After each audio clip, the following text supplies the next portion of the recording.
Oi, gente. Como eu havia dito na aula, eu ia passar para vocês um vídeo ensinando algumas fórmulas rápidas para cálculo de reação de apoio, porque o processo peristático já é um processo longo, né?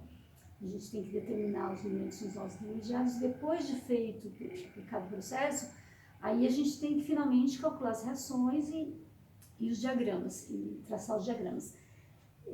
Depois que a gente encontra os momentos nos nós intermediários, a gente pode dividir a estrutura em pequenas vigas. A gente só não pode esquecer de transportar para a extremidade dessas vigas os momentos que vocês encontraram nesses nós intermediários. Mas feito isso, a gente pode lidar pensando que eu tenho várias viguinhas bem apoiadas.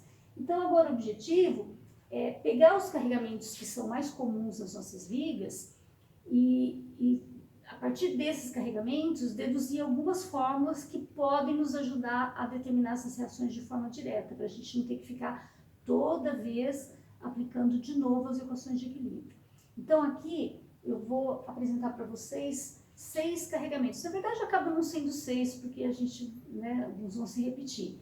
Mas são os carregamentos concentrados, os carregamentos distribuídos e as cargas momento pura que vão aparecer em todas as nossas vigas, tá? Então aqui o primeiro carregamento que eu estou considerando é um carregamento concentrado atuando numa barra, bem no meio dessa barra. L sobre 2 é a distância do apoio 1, L sobre 2 é a distância do apoio 2. Gente, essas fórmulas são para cálculo das reações verticais. Por quê? As nossas estruturas serão sempre isostáticas em relação às forças horizontais. Então não interessa aqui qual é o apoio fixo, porque a reação horizontal vai ser nula, tá? Nós vamos determinar somente as reações verticais. E aí eu aplico a equação de equilíbrio das forças verticais. Tudo que sobe é igual a tudo que desce. Então, V1 mais V2 é igual a P que está descendo. Somatória de momentos em torno do ponto 1. V1 vai gerar momento, eu vou ter P vezes L sobre 2, que é a distância, girando no sentido horário. Eu vou considerar todas as rotações horárias como sendo positivas e as anti-horárias negativas. E, por fim, eu vou ter o V2 vezes uma distância, que é L, né? L sobre 2 mais L sobre 2, girando no sentido anti-horário negativo, V2 vezes L. Aí eu passei o V2 para lá, na igualdade, ficou V2 vezes L igual a PL sobre 2, eu tenho L multiplicando os dois lados da igualdade, eu posso cancelar, então eu tenho que V2 é igual a P sobre 2. Substituo o valor do V2 na equação das forças verticais e encontro que V1 aqui ficou faltando 1, né? Deixa eu colocar. V1 também vale P sobre 2. E vamos falar sério, né? Nessa altura do campeonato, ninguém precisa aplicar a equação de equilíbrio para chegar à conclusão de que quando você tem uma força aplicada no meio da barra, cada apoio tem que reagir com metade do valor dessa carga, né? Isso já tem que estar na nossa cabeça e a gente já pode fazer direto. Então, tem uma força de 50 no meio da barra, 25 para cada lado. Só tem que lembrar que a reação tem que anular o efeito da ação. Então, se a força está descendo, as reações vão estar subindo. Aqui eu tenho um outro caso, que na verdade seria o caso geral. Ele engloba inclusive o caso 1, porque aqui a força P está fora do meio da barra, mas não necessariamente A tem que ser diferente de B. A pode ser igual a B. Então você pode usar essa fórmula, essas fórmulas que a gente vai deduzir aqui no caso 2, inclusive para determinar a reação de apoio quando A for igual a B, ou seja, quando a força P estiver no meio da barra. É que no caso é tão fácil, né, a fórmula quando a carga está no meio, que a gente acaba deduzindo só para lembrar, porque a gente já pode fazer direto. Essa fórmula aqui, ela é a mais difícil de todas, né, e vocês vão ver que ainda assim ela é muito simples. Então aqui eu tenho duas distâncias, não necessariamente A é a menor, A pode ser maior do que B, não interessa, as fórmulas vão ser sempre as mesmas, tá? E lembrando que A mais B é L, porque todas essas barras vão ter comprimento L. Então, somatória dos momentos em torno do ponto 1, eu vou ter P vezes a distância A girando no sentido horário e V2 vezes, no caso, L, porque é a distância A mais B, né? V2 vezes L girando no sentido anti-horário. Passei o V2 para lá, ficou V2 vezes L igual a P sobre A. Passo L dividindo, V2 é igual a PA sobre L. Muito bem. Agora, eu venho e substituo V2 na equação das forças verticais. Então, vamos lá. V1 mais PA sobre L, que é o valor do V2, igual a P. Aí, eu passei esse termo para lá. Então, ficou P menos PA sobre L. Desculpe aqui, tem um errinho aqui. Esse traço de fração, né? Não. Depois a gente tira o mínimo lá. É P menos PA sobre L, tá? Agora sim a gente tirou o mínimo, tá? Tirei o mínimo, ficou PL sobre L menos PA sobre L. Coloquei o P em evidência, porque eu tenho nos dois termos da igualdade, eu tenho P, então ficou P que multiplica L menos A. E aí eu fiz uma substituição. O que é L menos A? L é o comprimento total da barra. Se do comprimento total da barra eu tirar o valor de A, o que me sobra? O B, né? Então, L menos A é B. Então, o que é V1 para mim?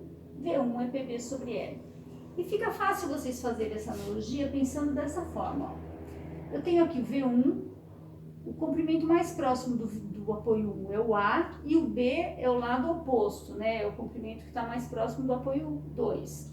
Então, como é que fica? Ó? O valor de V1 é PB sobre L. Então, é o valor da carga vezes sempre o lado oposto. Você nunca vai pegar a medida do lado da reação que você está trabalhando. Se você está trabalhando com a reação do apoio 1, você vai pegar sempre a medida próxima do 2. Então, fica P vezes o B dividido pelo comprimento total da barra. E a hora que você estiver analisando o ponto 2, a forma de calcular é a mesma, só que agora o lado oposto ao 2 é o A, né? Então, quanto vale V2? V2 é o P, a carga, vezes o lado oposto, que é o A, dividido por L. Mas até vocês se familiarizarem com essas fórmulas, vocês podem ficar consultando, não tem problema nenhum, tá bom? Bom, aqui, o que eu tenho? Um carregamento distribuído, tá? Então, o caso 3 é um carregamento distribuído uniforme e atuando ao longo de todo o comprimento da barra. E aqui um carregamento uniforme atuando num trecho da barra, que não necessariamente precisa estar começando no ponto 1 ou terminando no ponto 2. Ele pode ser, por exemplo, um carregamento distribuído atuando num trecho intermediário da barra. O que importa é que é um carregamento distribuído que não atua no comprimento L total da barra, tá? Então, nessa situação aqui, o que eu tenho que fazer? Concentrar o carregamento distribuído. A gente vai fazer o que a gente sempre fez, tá? Então, pega o valor da carga P, multiplica pelo comprimento e vai colocar uma força P vezes L aqui na metade do comprimento L, certo? Quando eu faço isso, eu tenho uma força concentrada, que vale P vezes L, aonde há uma distância L sobre 2 do apoio 1, L sobre 2 do apoio 2. Então, a gente não precisa nem perder tempo fazendo o cálculo dessa reação de novo, porque esse caso aqui é análogo ao caso 1. Então, tem uma concentrada no meio, metade para cada lado, tá? E uma situação dessa? Eu tenho um carregamento P atuando num comprimento C qualquer, que não é igual ao comprimento total da barra. Então, o que a gente tem que fazer? A gente pega o valor desse carregamento e multiplica pela distância onde ele atua. E aonde que eu vou colocar essa carga concentrada? Na metade desse comprimento. Então, eu vou ter uma distância da carga concentrada até o apoio 1, que eu estou chamando de A, e uma distância da carga concentrada até o apoio 2, que eu estou chamando de B. Então, a gente também, novamente, não vai fazer o cálculo dessas reações, por quê? Porque esse caso é análogo ao caso 2, que a gente já havia deduzido. Então, como é que fica? O valor dessa reação V1 vai ser essa carga P vezes C, vezes a distância B dividido pelo comprimento L, e o V2 vai ser o quê? Essa carga concentrada P vezes C, multiplicado pela distância oposta, que é o A, dividido pelo L. Beleza? Bom, continuando. Agora eu tenho uma situação onde existe um momento atuando nessa barra. Não interessa onde está esse momento, tá? Se ele está no meio, se ele está nas extremidades, ele é um momento e você sabe que o momento independe da distância.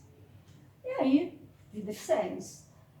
Equação das forças verticais, tudo que sobe é igual a tudo que desce, V1 mais V2, nesse caso vai ser igual a zero, porque eu não tenho nenhuma força concentrada descendo, eu só tenho um momento, tá?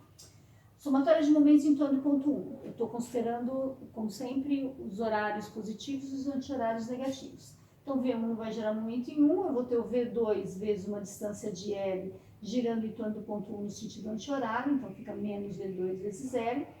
E tem um momento que aqui foi representado horário. Se ele é horário, ele entra na minha equação como positivo. Resolvo essa equação e acho que V2 é igual a M sobre L.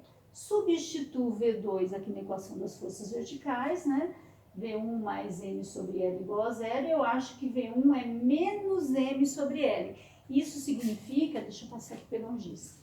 Isso significa que o sentido que eu adotei para o V1 está incorreto. Eu indiquei V1 para cima e achei V1 negativo. Então, V1 não é para cá. V1 é para baixo. Agora, vamos analisar isso aqui. Vamos ver o que aconteceu aqui. Veja bem. Quando eu digo que V1 mais V2 igual a zero, eu estou considerando as duas forças para cima, né? Lembra que a reação tem que anular a ação. Então, quando eu tenho um carregamento atuando de cima para baixo, a gente espera que as reações sejam de baixo para cima para anular essa ação. Nesse caso, eu não tenho força atuando, eu tenho um giro. Então, se eu quero anular um giro, eu tenho que anular esse giro com um giro em sentido contrário. Então, veja bem, eu tenho M tentando rotacionar a estrutura no sentido horário. Eu tenho que criar uma rotação no sentido anti-horário. Então, essa força para cima e essa força para baixo, elas causam uma rotação na peça no sentido anti-horário.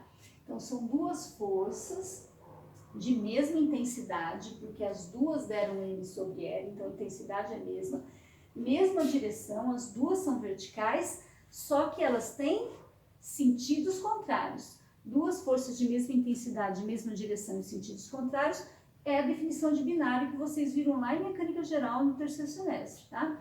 Então, o que anula um momento é um momento em sentido contrário. Então, aqui, ó, essa para cima e essa para baixo, ó, causam uma rotação anti-horária, que anula o momento horário, tá? Então, a gente não ia conseguir anular um momento com duas forças para cima. Eu consigo anular um momento com um giro em sentido contrário. Então, o nosso V1, que inicialmente eu tinha indicado para cima, na verdade é para baixo. E aí, se a gente tiver uma situação onde o momento que esteja atuando é um momento anti-horário, não coloquei aqui, mas é M, tá? Um momento anti-horário, por analogia, é a mesma situação, né?